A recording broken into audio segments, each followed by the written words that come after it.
Hello, everyone. Thank you for joining. We're just going to give it a few minutes and allow the rest of the folks to join us.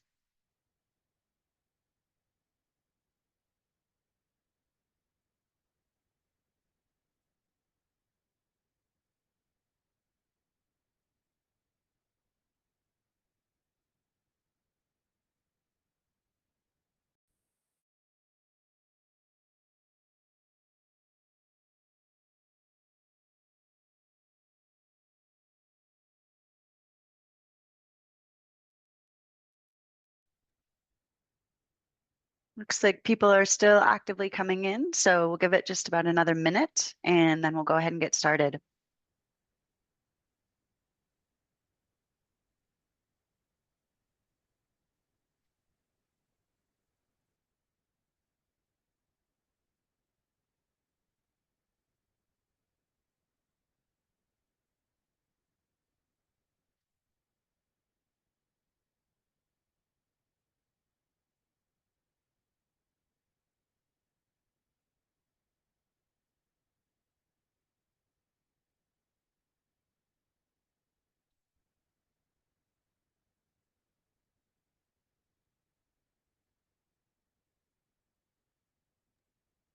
All right, well, let's go ahead and get started. We still have some folks joining, but we'll just go ahead and kick off our agenda for today as we have a lot to cover.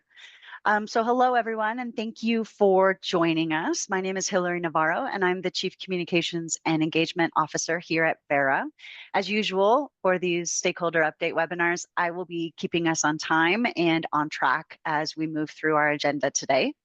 So this is Verra's second Stakeholder Update webinar of 2025.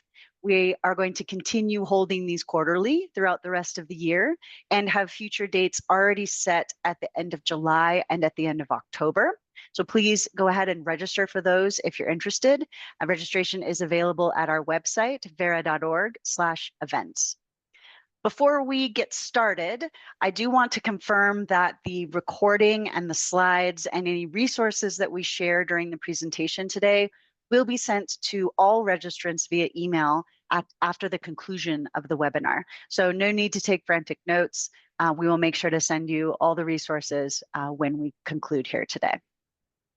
So with that, I will go over the agenda.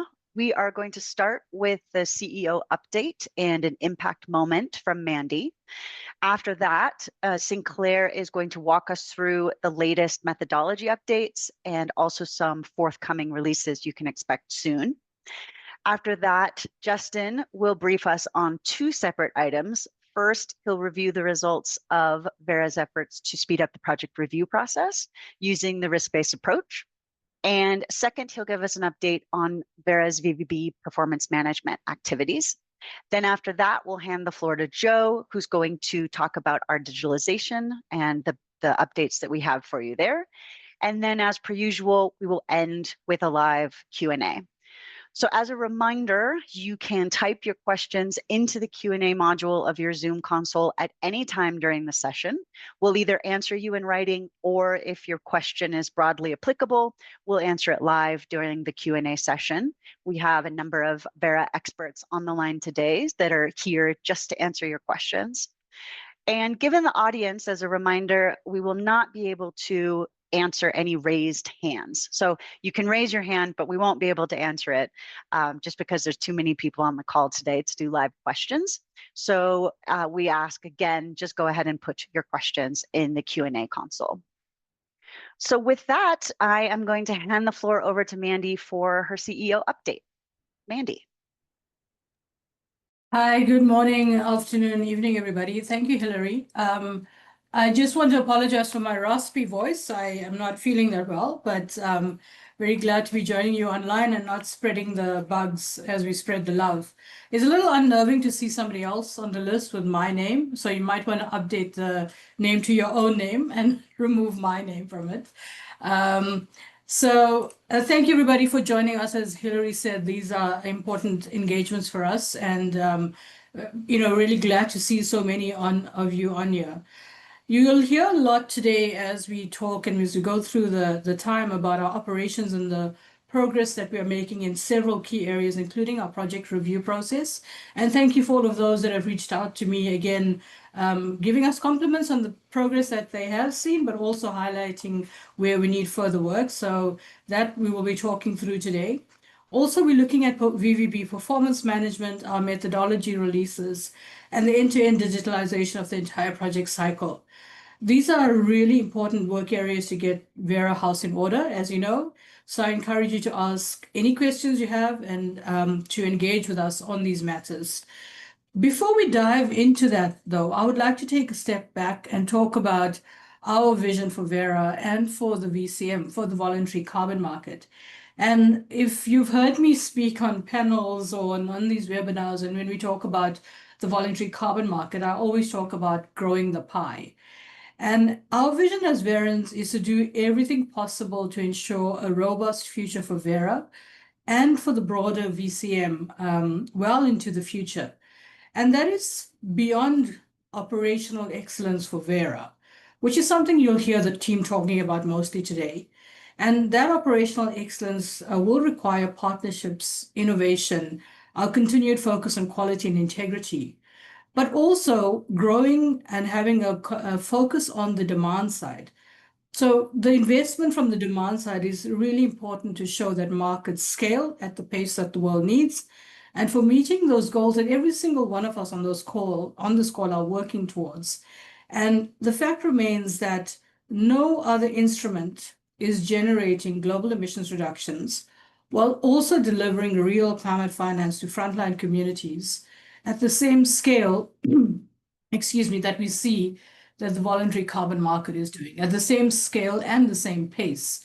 And we know the UN process going on and on talking about financing, which actually is not delivering. So this carbon market that was meant to be temporary, was meant to be just a voluntary market, is actually delivering the impacts in communities that you see. And we've written an op-ed around that as well, because quite frankly, quite honestly, I'm getting quite tired of the critics of our market who actually don't know or don't care to know about the impacts at the community level.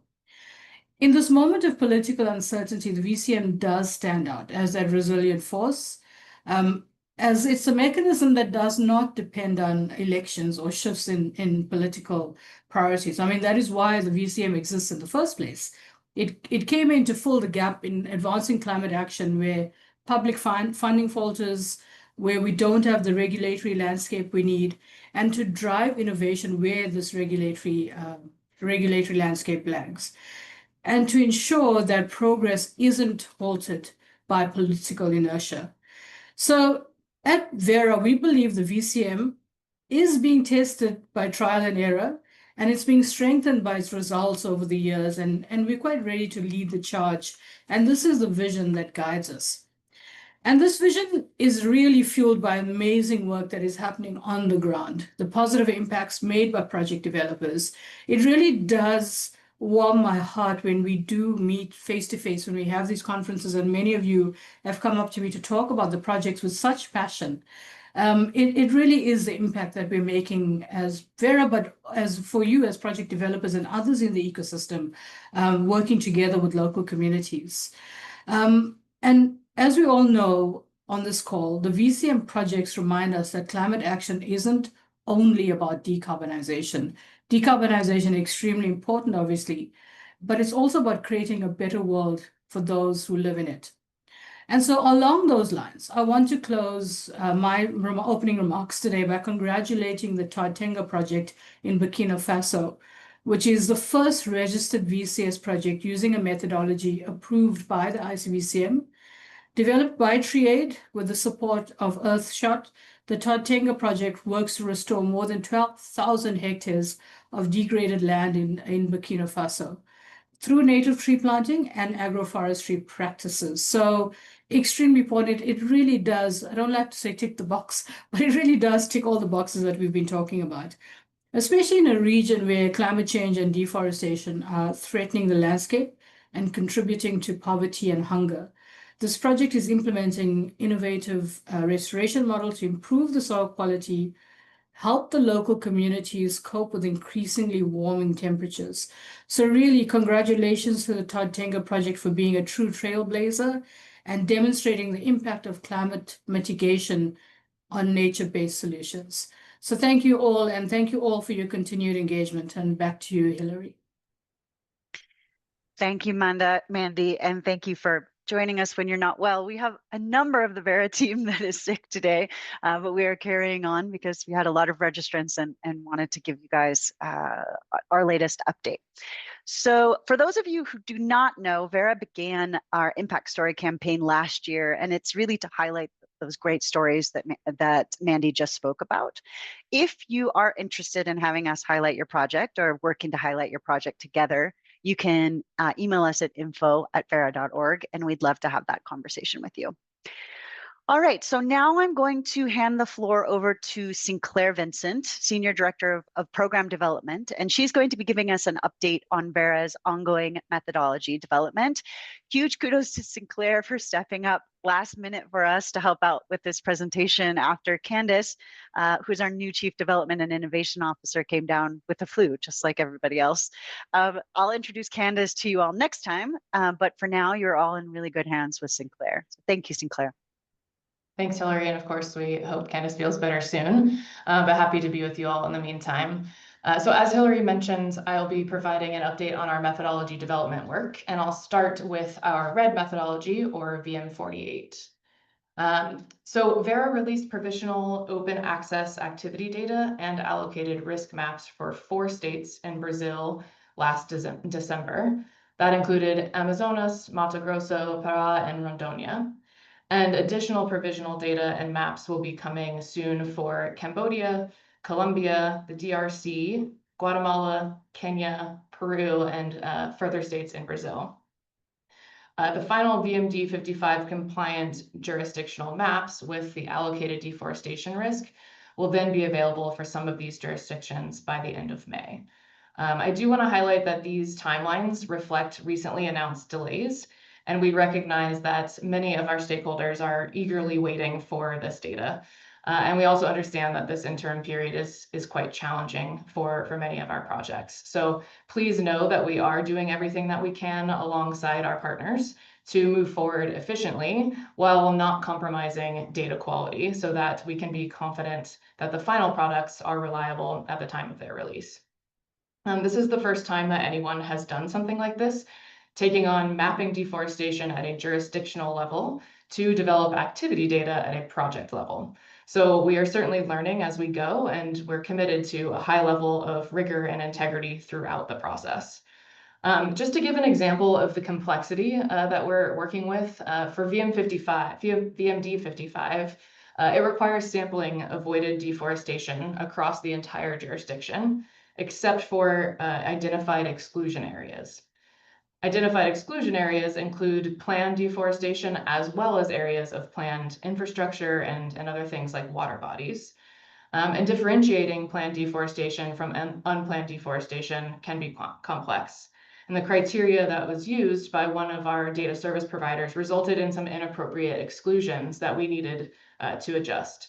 So this is just one of the sources of the unexpected recent delay, and I thought good to kind of give some detail there, but we certainly recognize that we could have more proactively communicated those delays and are committed to providing more timely and transparent communication moving forward. Next, if we jump to the next slide, I'll provide a quick update on our ICVCM approvals. To date, 4 Verra VCS methodologies have been approved for CCP labeling. More specifically, last year, the ICVCM approved VM48, so reducing emissions from deforestation and forest degradation, that methodology and the associated VMD 55 module that I was just speaking about, as well as the jurisdictional and nested RED Plus framework, and VM47, which is our afforestation, reforestation, and revegetation methodology. And then more recently, in March, we received approval for VM50, which is our new cookstove methodology. VM50 sets a new benchmark for quality amongst cookstove methodologies, and its approval is really a testament to the methodology's scientific rigor and signals that credits generated using this methodology meet the highest environmental integrity standards. And of course, we continue to work with the ICVCM on their assessment of other methodologies and hope to be able to announce more approvals soon. Just to give some updates on recent methodology releases, we have a few of those to share. So first, in February, Verra released VM51, the Improved Management in Rice Production Systems methodology. So this methodology applies to projects implementing improved water and crop management practices that reduce emissions in flooded rice systems and replaces the Clean Development Mechanism, or CDM, rice methodology that Verra inactivated back in March of 2023. So some of the key features of this methodology include new and strengthened criteria for demonstrating additionality, a broader range of eligible project activities, such as the use of improved nitrogen fertilizer management, safeguards to avoid soil organic carbon losses, a requirement to monitor and quantify nitrous oxide emissions, a dynamic baseline setting approach, and best practice guidance for the use of digital monitoring, reporting, and verification. We're also excited to share that just earlier this week, Verra released a new module and 2 tools for use under VM49, which is our methodology for carbon capture and storage. The VMD59 module, titled Carbon Dioxide Capture from Bioenergy, this enables the development and registration of bioenergy with carbon capture and storage, also known as BECCS projects, under the VCS program. And then the 2 tools that were released can be used under with any module under VM49. And the first one is VT12 for accounting of non-VCS carbon dioxide emissions within CCS projects, and then VT13, which is for differentiating reductions and removals in CCS projects. So collectively, this release really expands our portfolio of carbon dioxide removal opportunities and offers companies and governments a robust way for achieving net zero. They also provide the tools that are needed to support collaborative CCS hubs with shared infrastructure. So we also have a few methodology releases that are coming soon. So the first is a minor revision to VM47, which is scheduled in the next couple of weeks. That revision clarifies that the methodology is applicable to area-based projects that enhance forest carbon stocks in areas with existing forest cover that have not been managed for wood products in the past 10 years, and also clarifies how to account for clearing degraded ecosystems for site preparation. The revision also includes revised applicability conditions for the census-based approach. Specifically, pre-project land use must be maintained for the project lifetime, and projects are limited to a planting density of less than or equal to 50 units per hectare. The changes to VM47 are really important because they leverage remote sensing to make the methodology applicable in more diverse project contexts. And these updates reflect the feedback that we received from stakeholders on how to improve its usability while maintaining and continuing to uphold the highest standards of scientific rigor and integrity. And then next month, we're also planning to release a methodology for the accelerated retirement of coal-fired power plants using a just transition. This will be the world's first people-centered energy transition credit methodology, which would generate high-quality transition credits by retiring coal-fired power plants and replacing them with renewable energy sources. So really exciting to see this one over the finish line. And then lastly here, there will be a minor revision to VM45, our improved forest management methodology. Verra is in the process of seeking core carbon principle eligibility for VM45. And the proposed revisions are intended to just help align the methodology with ICVCM's criteria. So the changes include things like adding a standardized test for determining whether carbon pools and greenhouse gas sources are de minimis, and adding a monitoring requirement for demonstrating that the planned mitigation activities were actually implemented.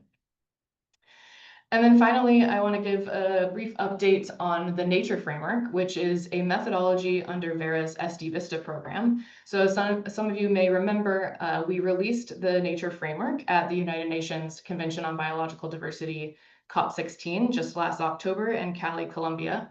And more recently, we released the digital first project description templates in Verra's Project Hub. And we'll start the certification process for those pilot projects next month. This is really exciting and important because it means these projects are transitioning out of the pilot phase as they start their official registration process, using this rigorous methodology to quantify their expected biodiversity outcomes. And it also marks the first Verra methodology to be launched using a fully digital approach.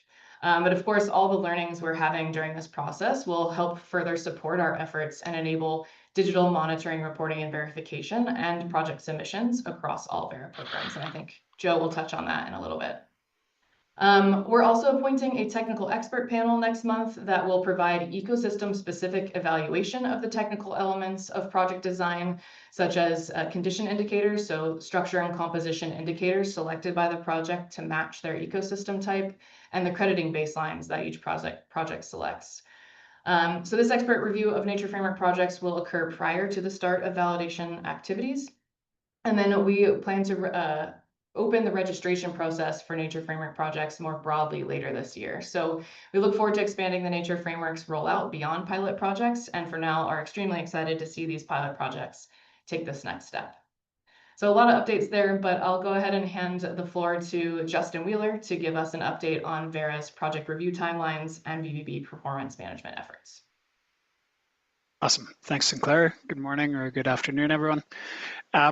So just as a quick reminder, we transitioned to a new risk-based approach to project reviews in November last year, and we spoke about that at our last 2 webinars. So if you want more background information, feel free to look back at those recordings and slides. Here's our current snapshot of results to date. So currently, for the open cases we have 240 open cases, 92% of which are within SLAs. There are a few complex cases that are outside of SLAs. Similarly, if we look back to cases closed, SLA is service level agreement. Similarly, if we look back to cases closed, since we started the new risk-based approach, or RBA, you'll see in some of the slides, 90% of those have been closed within the service level agreements. On the next slide, if we compare the processing times, one other thing I wanted to mention about those stats to date.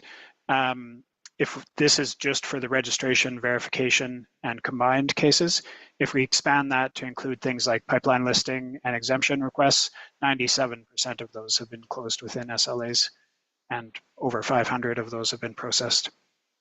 If we compare the processing times from before we implemented this new approach to the results achieved in the last 6 months, we've consistently reduced processing times by over 50% across all project types and request types.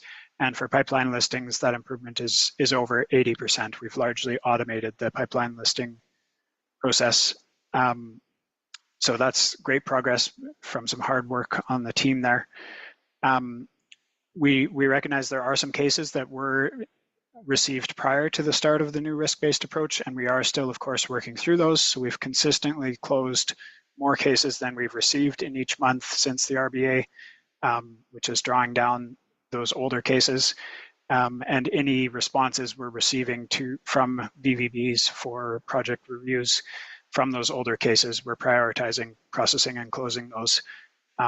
Some of those cases are very complex and relate to government interactions and things like that. So that does sometimes create some outliers in terms of processing time.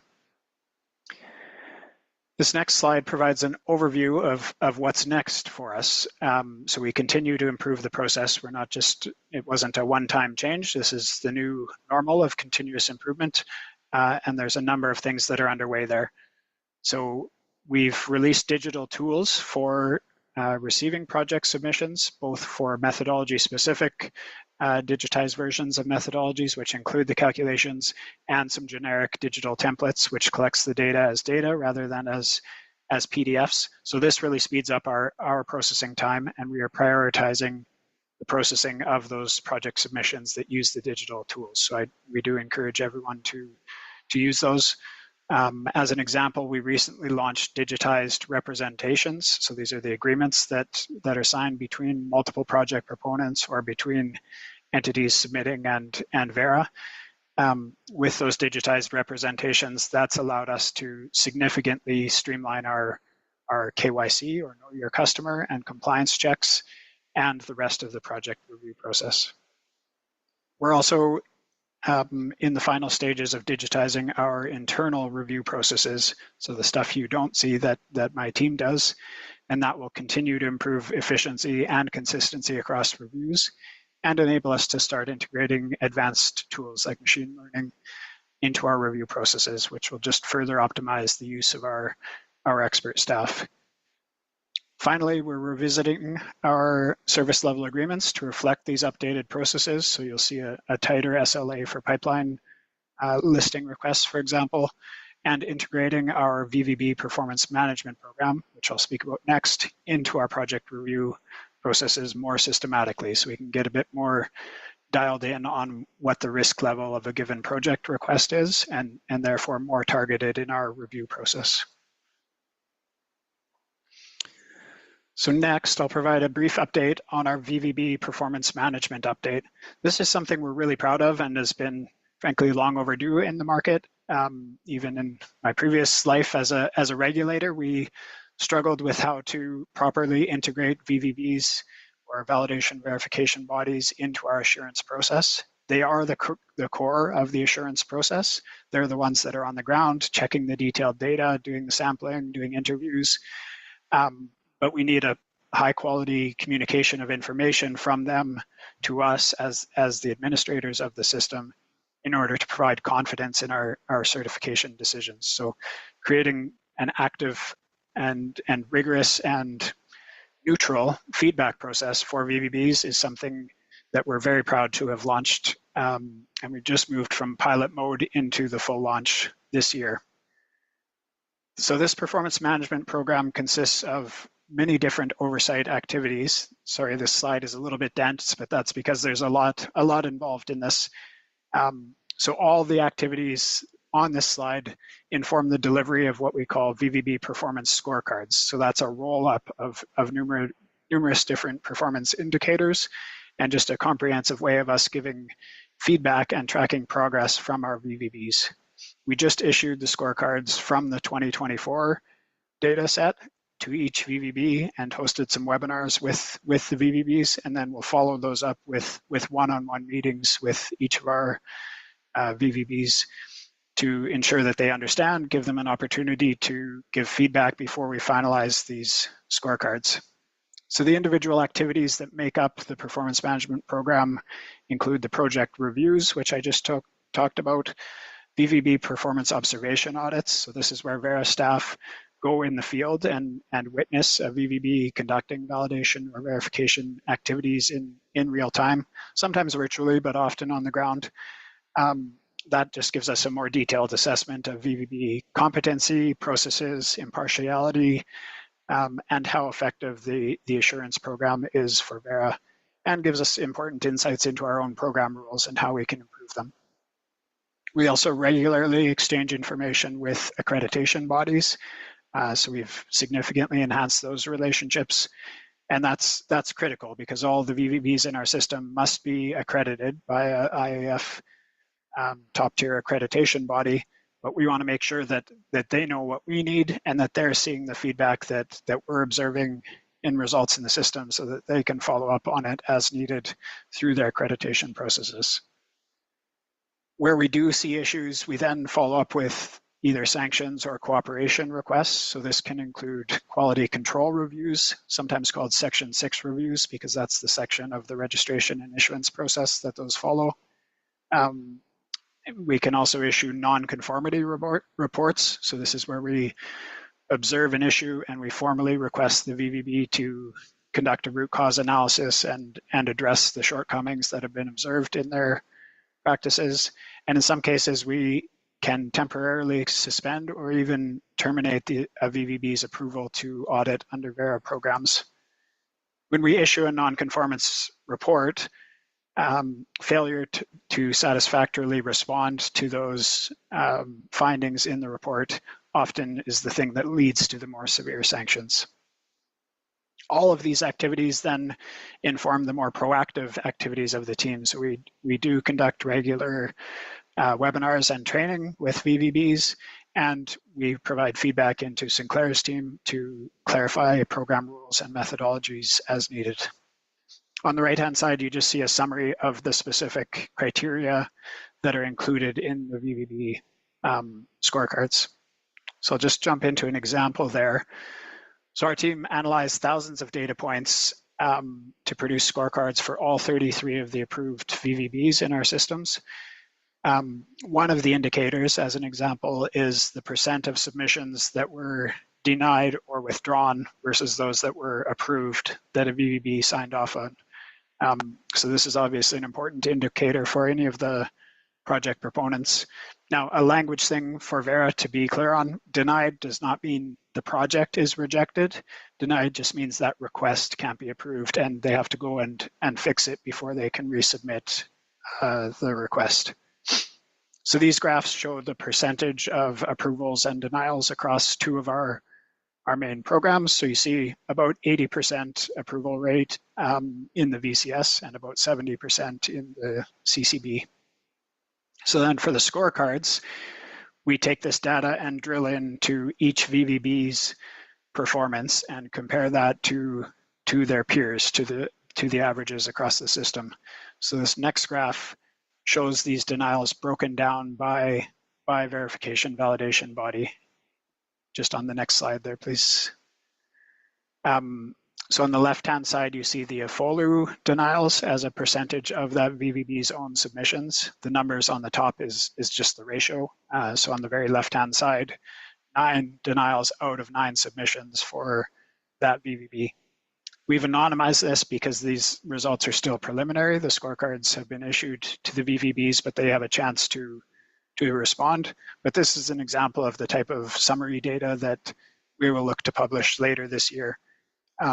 This data is all available on the registry on a project-by-project basis. So you can click into any project and see the review report, what the result was, whether it was approved or denied, how many findings there were, how many rounds of back and forth, all that sort of thing. But what we're doing here is rolling up that data to make it meaningful and provide feedback on the VVB performance. And to note, some of those VVBs on the left-hand side are the VVBs that were suspended as a result of our quality control reviews and non-conformance reports related to the rice methane projects. So those were just announced last month and constituted 15% of all submissions, but 64% of all denials. Okay, and then finally, this last graph, sorry, I'm an engineer, so I like graphs. So this shows the rolled up performance rankings across all VVBs and all programs. So the yellow indicates performing above expectations, green is meeting expectations, and then red is below expectations, where we'd be following up with either a cooperation request or a non-conformance report to address those shortcomings. This is somewhat of an apples to oranges comparison because different VVBs operate in different sectors and regions and methodologies. So we do produce finer grained versions of these graphs to drill down into more like-for-like comparisons. Going forward, as we digitize the rest of our processes that I spoke about under reviews, that will also help us update these scorecards more dynamically and ideally even live. So we can have a continuous feedback mechanism that can be posted on our website. And the last thing I want to say is the goal of this is not to name and shame or put anybody out of business. The goal is to continuously improve the quality assurance process across the system. We do see our VVBs as partners in providing that assurance. And we want to provide them feedback to help them improve their performance, especially larger organizations with multiple teams. Sometimes they're not getting the detailed insights on where performance issues are emerging. For stakeholders like project proponents, the idea is you can look at this information to then have a conversation with your VVB about their performance and what you can do to ensure you have good performance on your project review. Some of the other things you can do are ensure there's enough time for your audit, get quotes from multiple VVBs, provide access to all the relevant data and all the relevant experts and project locations, and then review those reports before you submit them to make sure that they clearly document that your project has met all program rules and requirements.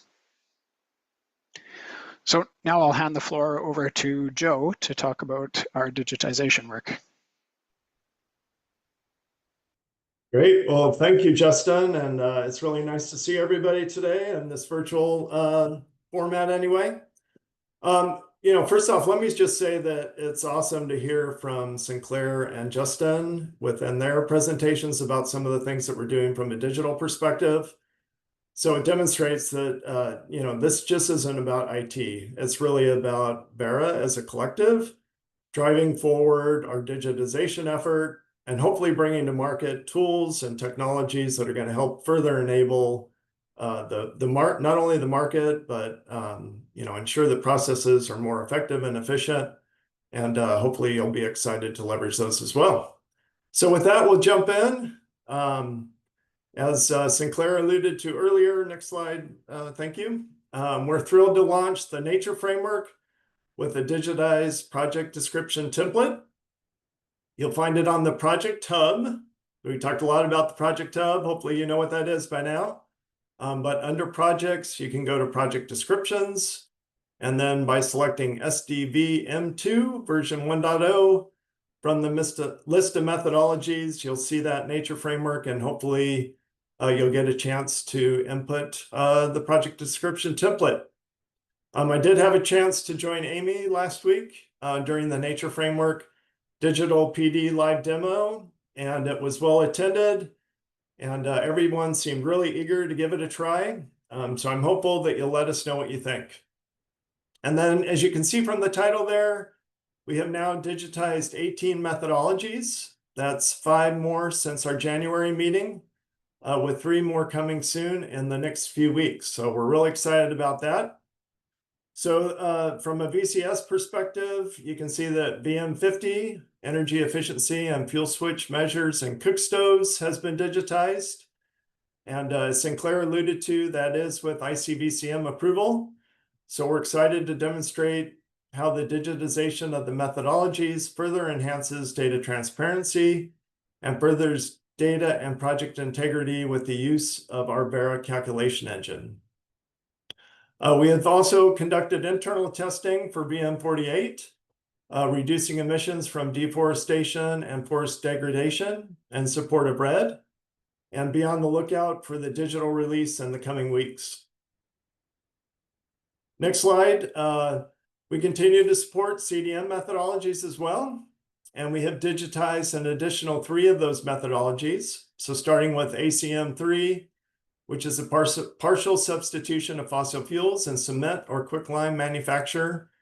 Also AMS 1.c, thermal energy production with or without electricity. And AMS 3.d, methane recovery and animal manure management systems. AM9, recovery and utilization of gas from oil fields that would otherwise be flared or vented, is also slated for release in the coming weeks. So really nice progress there. On the next slide, a significant amount of effort goes into the digitization of each of our methodologies, as you might imagine. And each aspect of the methodology documentation is thoroughly scrutinized to ensure the digital format adheres to Verra's stringent standards. Quality assurance testing is done, of course, by our technology team, with user acceptance testing by individual from Justin and Candace's team, in addition to other areas of our organization. And in many cases, we also test with external stakeholders such as you. So if you're interested in participating in our testing, let us know.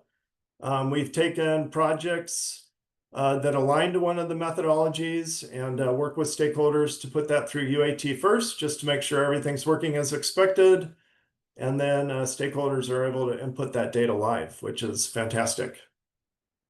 We do want to make sure your transition to using the new methodologies, the new digital methodologies, is as easy as possible.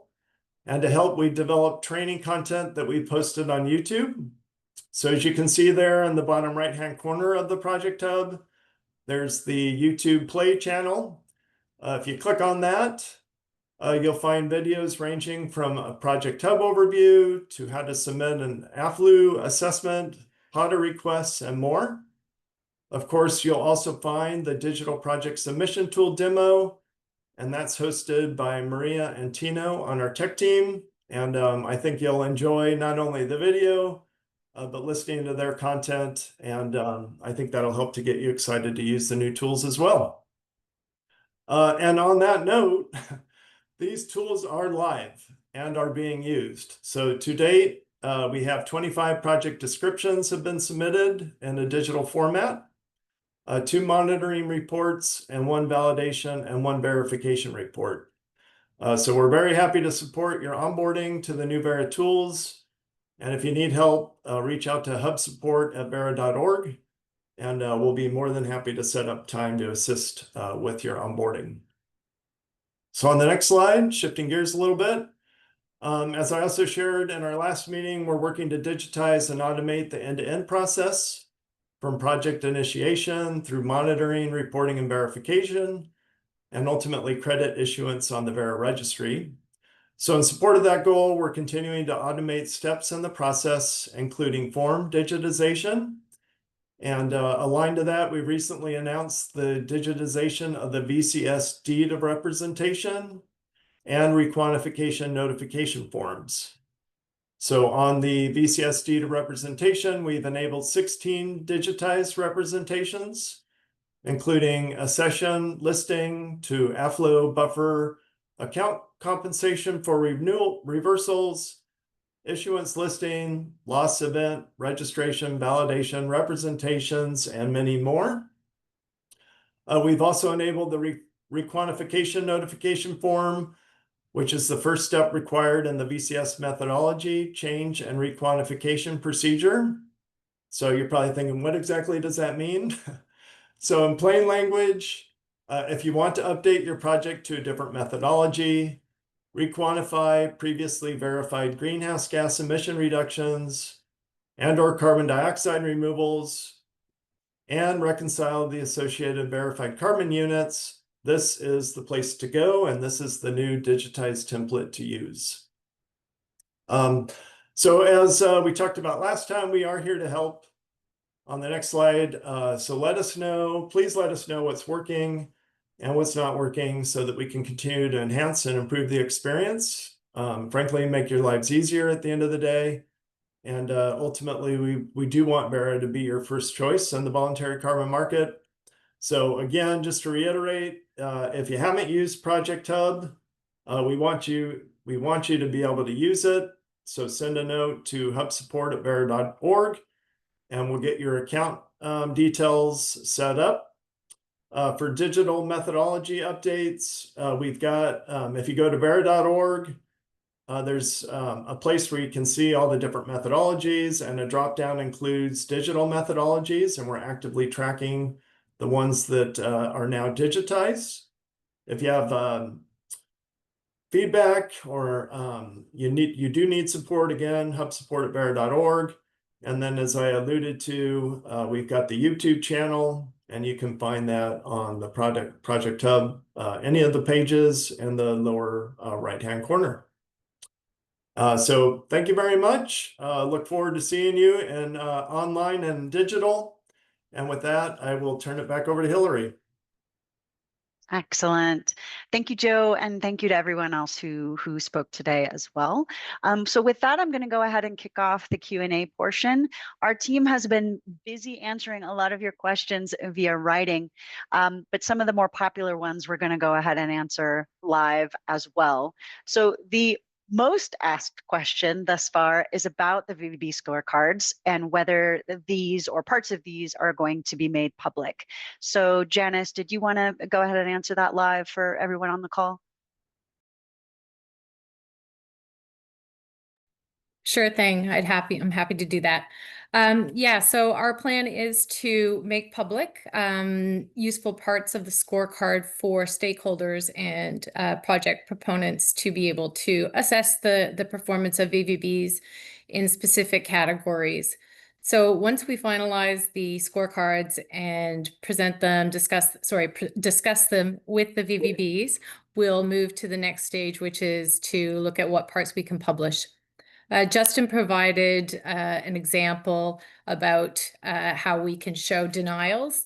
And what we'll want to be able to do is pull out certain specific parts, certain specific indicators that will be useful to generate discussions with project proponents. So you'll be able to go in, for example, and see which project proponents have not met the indicator for denials or are, below performance expectations for denials in a certain category, be it a FULU or energy and industry, and then be able to have that conversation with the project proponent about the nature of the denials, the information about the projects that were involved, and then of course, make your own assessments as well, because the information around the denials is publicly available on the registry. So our intent is to provide meaningful information on specific indicators that you can then take forward and begin to work with the VVBs and ask the right questions to assess which ones may be the best for you to work with on your specific project needs. Thank you, Janice. We also had a detailed presentation on the VVB scorecards. Not sure when that was, Janice, but we'll make sure to include a link to that in the follow-up email that you'll all receive, just in case you want to do a deep dive and learn a bit more about this. But for now, we'll go to the next question. Justin, if you could take this one, since Candace is coughing all the time. In terms of methodology updates, can we expect VM32 version 2 to be released soon? Yeah, thanks for the question. So VM32 is expected to go to consultation later this quarter, and then targeting getting the final version out by end of year. So do look for that consultation coming soon. Excellent. We have a question on our digitalized methodologies. So how does the Project Hub and use of digitalized methodologies, tools, etc., work for projects that are hiring technical consultants? Will those consultants be able to access the VCS Project Hub, digital PD, maths, etc., on behalf of the project? Does that account, does the account that submits on behalf of a project need to be a registry account? So I'm not sure, Banktesh, Joe, which one of you wants to take that one? Yeah, sure, I can take that. Or go ahead, Banktesh, please. Sorry about that. Yes, thank you for the question. In the Project Hub, every registry account holder will have access to submit these submit their request to Verra, including PD, other tools, and so on. If the consultants are supporting these projects, the account holder can add those consultants into the system. Then consultant would be working on behalf of those account holders for the project.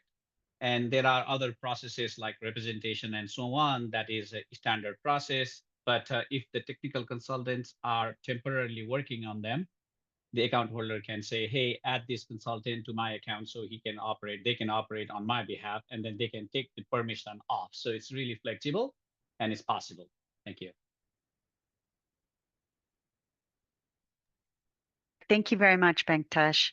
Let's see. There's a question on methodologies related to insects for waste management. Does one of the team want to take that? I'm not sure, Candace or Justin, if you could take that question.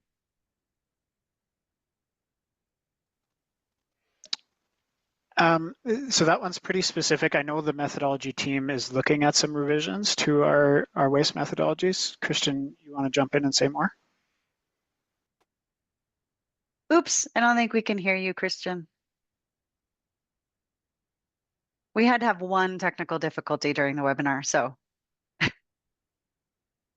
No, we could read your lips. We can also go ahead and answer that one in writing. Christian, maybe if you want to take that, we can get back to him in writing.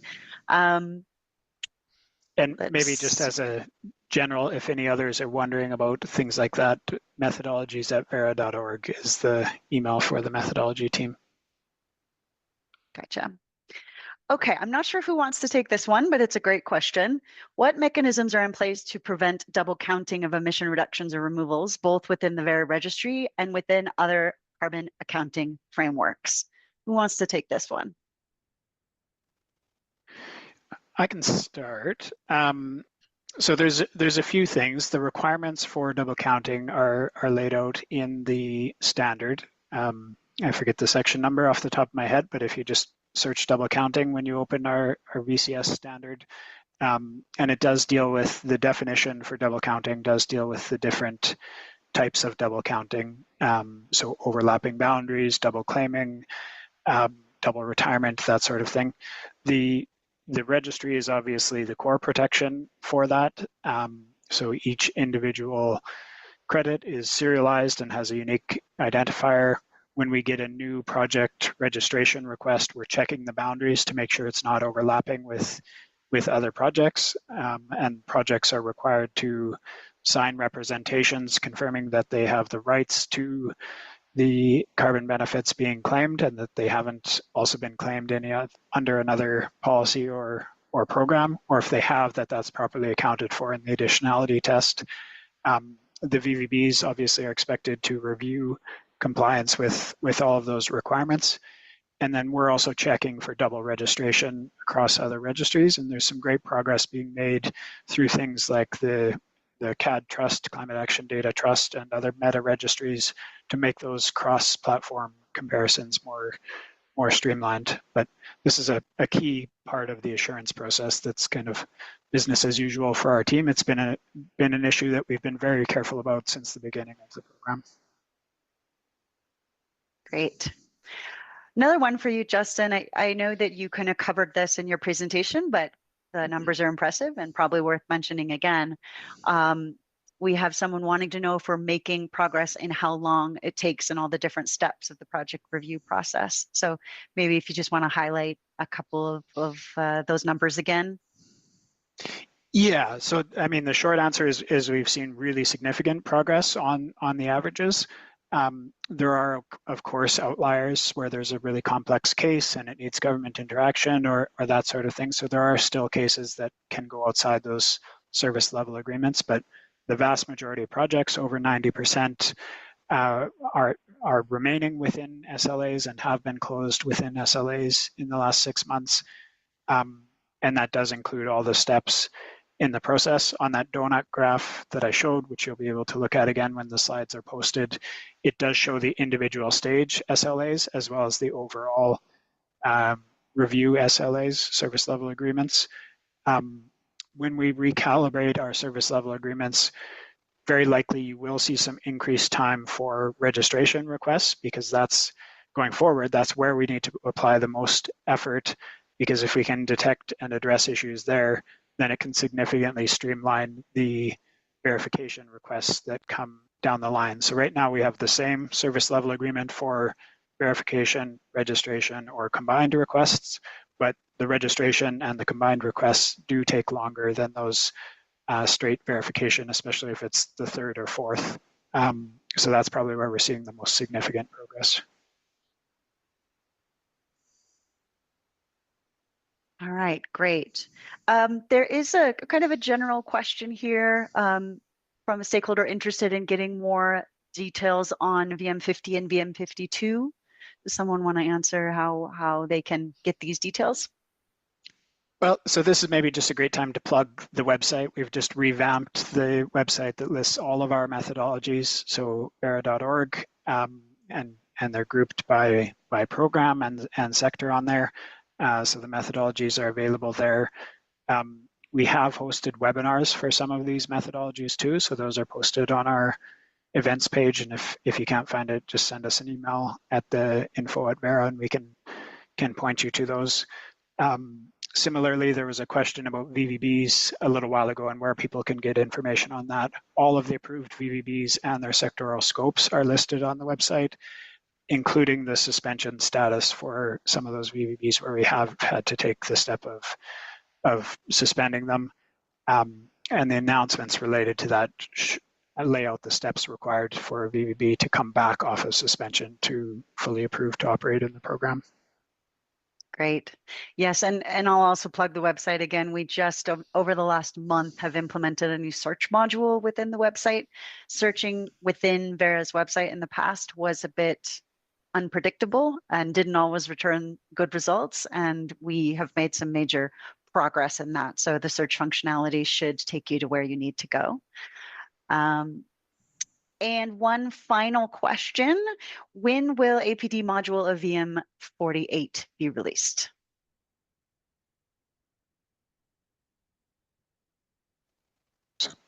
Christian, I don't know if you've got your mic fixed, or just give us 1 second and I'll get the answer from a team here and relay it. Okay, got it. Sorry about that. So it's slated to be released by the end of this year. And similarly, there'll be a consultation in advance of that release, so people will have a chance to review it and provide comments on it. Thanks, Salvador. Excellent. So I believe that we have answered all the questions in the queue, some of them in writing, some of them live, some of them both. Oh, we're almost done. We got one more in. Let's see. This one is quite specific, so I think we'll go ahead and answer this one just in writing.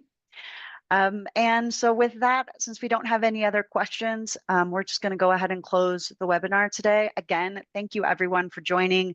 We'll follow up with an email with the recordings, with all the materials that were referenced, and with some additional reference materials for you as well. Just a reminder to go ahead and register for our next webinars at the end of July and the end of October. And we'll look forward to seeing you there. And thank you very much, everyone, for attending and for your time and for your great questions. And have a great rest of your days.